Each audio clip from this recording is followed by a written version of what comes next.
How to allow Viber to automatically save media to your gallery.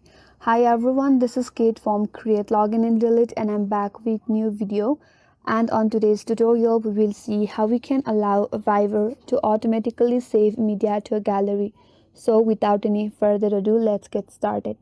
First of all, launch your Viber application in your mobile device and make sure that you're logged in with your account. Once you're logged in, now navigate to bottom right corner and tap on More icon. From here, scroll down a bit and then tap on Settings. Now under Settings, again find out Media option and tap on it. Now under Media, at the top, there is an option that says Save to Gallery.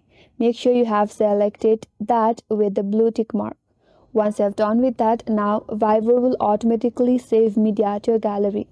So that's the way to allow Viber to automatically save media to your gallery. And that's all for today's video. Hope this video helped you. If you're new to our channel, make sure to subscribe and do not forget to like and comment.